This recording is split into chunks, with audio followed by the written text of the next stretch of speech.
Assalamualaikum warahmatullahi wabarakatuh. Saya Sasabda Sepana, mahasiswi semester 6, Prodi Akuntansi. Di sini saya akan menjelaskan mengenai proses memasukkan data dalam aplikasi Ifuse.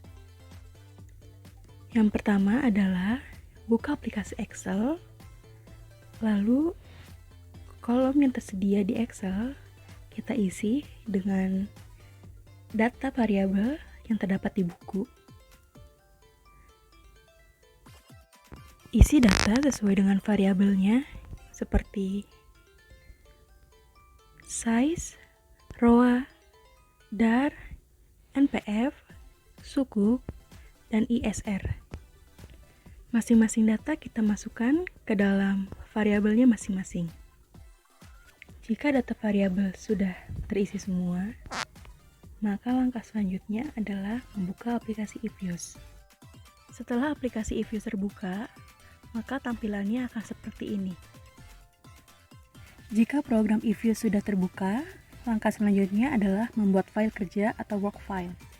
Pertama, buka terlebih dahulu dengan cara mengklik File, lalu mengklik New dan Work File.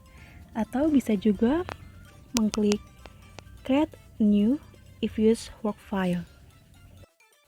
Selanjutnya adalah membuat work file.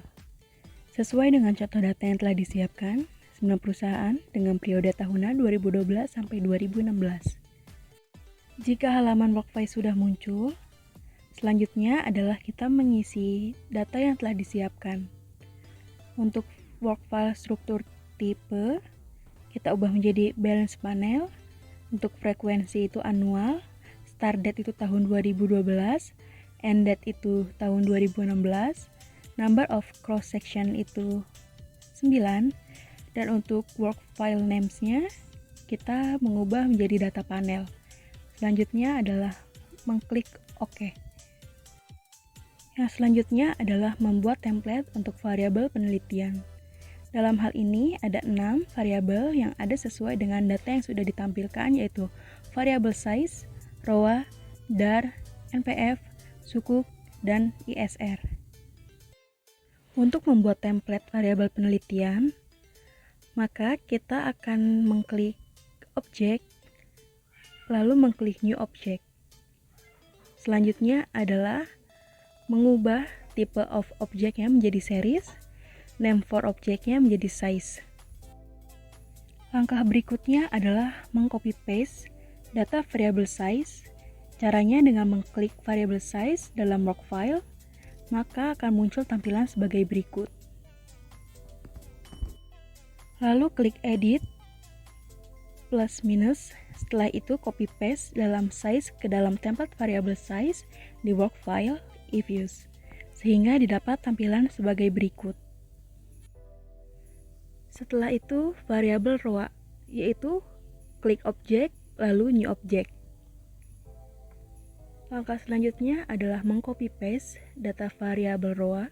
Caranya klik variabel ROA dalam work file, maka akan muncul tampilan sebagai berikut.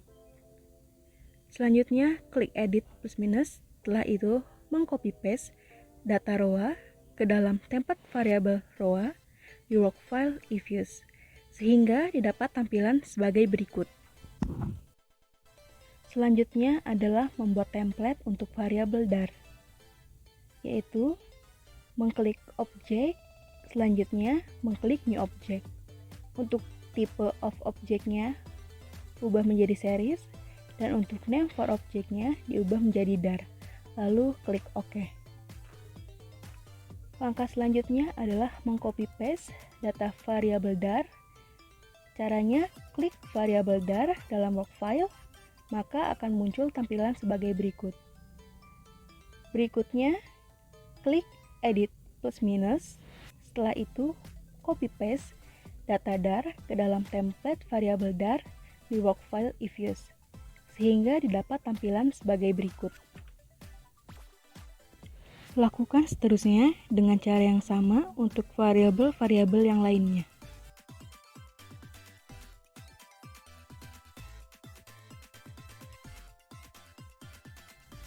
Untuk melakukan analisis statistik deskriptif, langkah yang harus dilakukan adalah klik menu Quick, selanjutnya mengklik grup statistik, lalu mengklik deskriptif statistik, lalu mengklik Common Sample.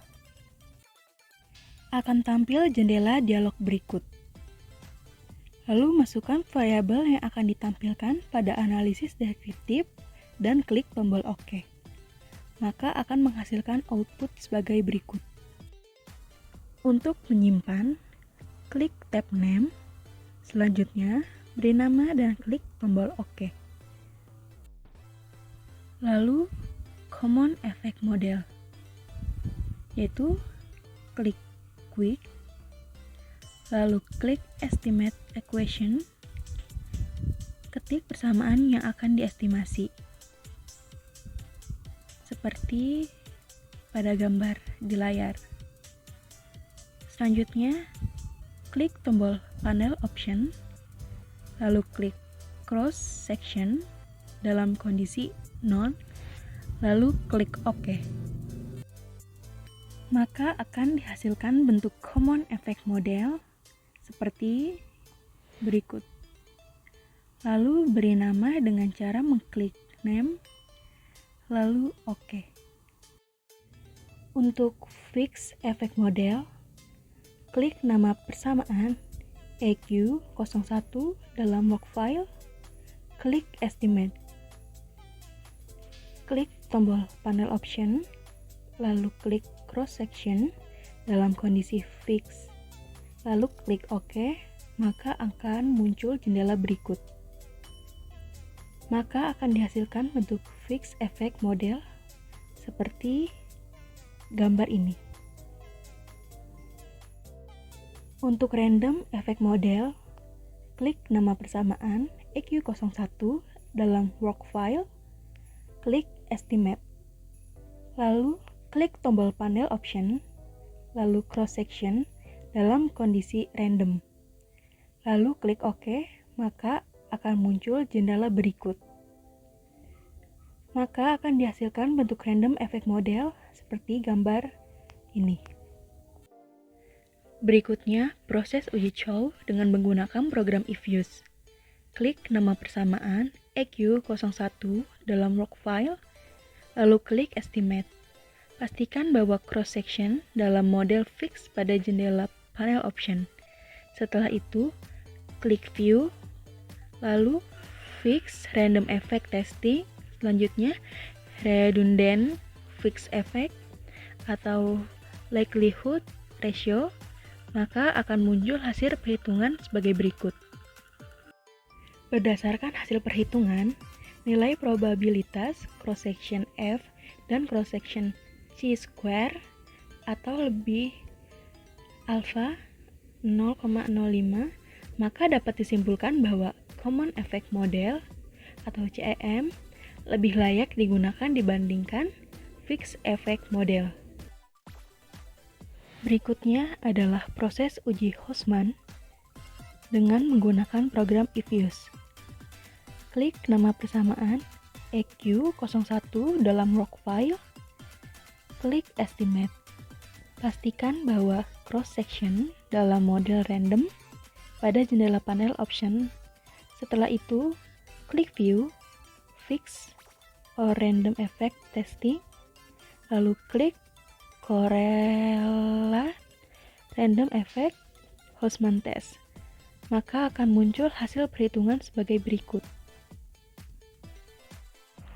Berdasarkan hasil perhitungan, nilai probabilitas cross-section random lebih dari alpha 0,05, maka dapat disimpulkan bahwa random effect model lebih layak digunakan dibandingkan fixed effect model. Berikut proses uji Lagrange multiplier dengan menggunakan program Ifuse. Klik nama persamaan EQ01 dalam workfile, klik Estimate. Pastikan bahwa cross-section dalam model None pada jendela panel option. Setelah itu, klik View, lalu Fix Random Effect Testing, klik Omitted Random Effect, Lagrange multiplier, maka akan muncul hasil perhitungan sebagai berikut. Namun, uji Lagrange multiplier tidak dapat diuji. Berikutnya, proses uji multikolineritas dengan menggunakan program Ifuse. Klik Quick, lalu Group Statistik, klik Correlation. Ketik variabel independen yang akan diestimasi, kemudian klik OK. Maka akan menghasilkan output sebagai berikut. Dari output di atas dapat dilihat tidak terdapat variabel independen yang memiliki nilai lebih dari 0,8, sehingga dapat disimpulkan tidak terjadi multikolineritas dalam model regresi. Berikut proses uji heteroskedastisitas dengan menggunakan program Ifuse. Klik nama persamaan EQ01 dalam work file, klik View, klik Residual Diagnosis, klik Cross Section Dependent Test, maka akan menghasilkan output sebagai berikut. Dari output di atas, dapat dilihat nilai probabilitas Browse bagian LM sebesar 0,1695 lebih besar dari alfa 0,05. Maka dengan demikian dapat disimpulkan bahwa model regresi data panel tidak terjadi heteroskedasitas. Berikut proses uji F dengan menggunakan program Ifuse. Klik nama persamaan EQ01 dalam work file. Berikut output proses uji F dengan menggunakan program Ifuse. Pada output di atas menunjukkan bahwa nilai F statistik sebesar 7,562,400, sementara F tabel dengan tingkat alfa sama dengan 5%, DF1 K-1 sama dengan 5, dan DF2 N K sama dengan 39 didapat nilai F tabel sebesar 2,45583.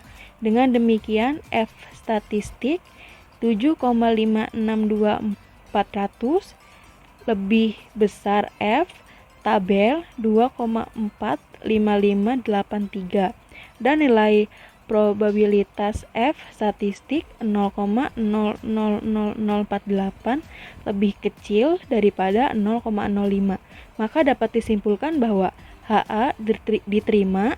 Maka dengan demikian dapat disimpulkan bahwa variabel-variabel independen dalam penelitian ini yang terdiri dari size, ROA, DAR, NPF, dan suku secara bersama-sama memiliki pengaruh terhadap ISR. Berikut output proses adjusted R-squared atau koefisien determinasi. Pada tabel di atas menunjukkan bahwa nilai adjusted R-squared sebesar 0,492267. Artinya bahwa variasi perubahan naik turunnya ISR dapat dijelaskan oleh size, ROA, DAR, NPF, dan suku sebesar 49,2%. Sementara sisanya, yaitu sebesar 50,8%, dijelaskan oleh variabel lain yang tidak diteliti dalam penelitian ini. Berikut output proses uji T dengan menggunakan program Ifuse. Pada tabel di atas menunjukkan bahwa nilai T statistik ukuran perusahaan size sebesar 5,342578, sementara T tabel dengan tingkat alfa sebesar 5%, DF NK sama dengan 39, didapatkan nilai T tabel sebesar 2,02269. Dengan demikian, T statistik size 5,342578 lebih besar T tabel 2,02269 dan nilai probabilitas 0,0000 lebih besar daripada 0,05. Maka dapat disimpulkan bahwa variabel ukuran perusahaan size dalam penelitian ini memiliki pengaruh terhadap pengungkapan Islamic Social Reporting atau ISR. nilai koefisien regresi variabel size sebesar 0,069. Hal ini menggambarkan bahwa variabel size berpengaruh positif terhadap ISR. Dengan demikian, setiap kenaikan satu satuan variabel size, maka akan menaikkan nilai variabel ISR konstanta sampai dengan 0,489 sebesar 0,069. Sekian dari saya, kurang lebihnya mohon maaf. Wabillahi taufiq wal hidayah. Wassalamualaikum warahmatullahi wabarakatuh.